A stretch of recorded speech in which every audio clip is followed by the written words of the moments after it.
Bonjour à tous, aujourd'hui Balade en ville vous emmène sur une place qui n'avait pas de nom jusqu'en 1980 sur un bout de bitume qui raconte à lui seul l'histoire de Saint-Étienne, la place Jean Moulin.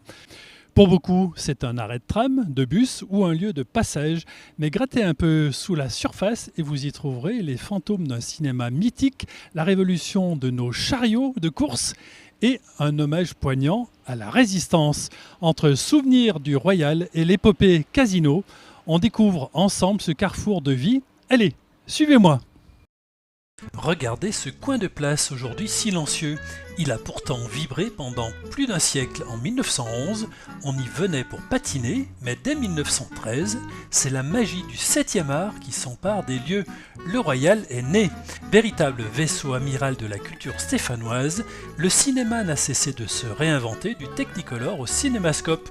Il a toujours été à la pointe. En 1984, il opère sa plus grande mue. Sa salle mythique de 1000 places est transformée en un complexe moderne de 7 salles. Derrière cette façade blanche aux lettres rouges, des générations de Stéphanois ont ri, pleuré et partagé leurs premiers émois amoureux. Sa fermeture en 2015 puis sa démolition ont laissé un vide dans le paysage, mais pas dans les cœurs. Si vous tendez l'oreille, il flotte encore ici comme un parfum de pop-corn et d'éternelle nostalgie.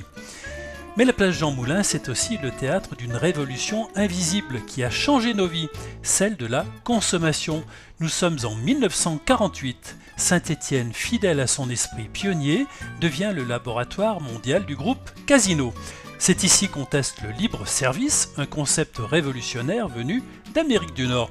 Imaginez le choc pour l'époque, fini l'attente interminable derrière le comptoir de l'épicier, désormais le client se sert lui-même. C'est un séisme social. Quelques années plus tard, les supermarchés fleuriront partout en France, mais c'est bien ici que le règne du chariot et des rayons à perte de vue a pris racine. En traversant cette place, vous marchez sur les traces de cette entrée fracassante dans l'ère de la consommation de masse. Jean Moulin, de l'anonymat à la mémoire. Étonnamment, ce carrefour si fréquenté n'a longtemps eu aucun nom officiel. Pour les Stéphanois, c'était simplement un arrêt de bus ou le lieu du monument d'Orient.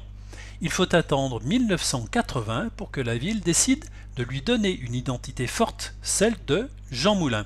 Regardez ce monument inauguré en 1983. Ce buste de bronze ne repose pas seul, 3 silhouettes s'en détachent, symbolisant l'unificateur de la résistance qui, dans l'ombre, a rassemblé les mouvements pour notre liberté. En baptisant cette place, Saint-Étienne a transformé un simple lieu de passage en un sanctuaire de la mémoire.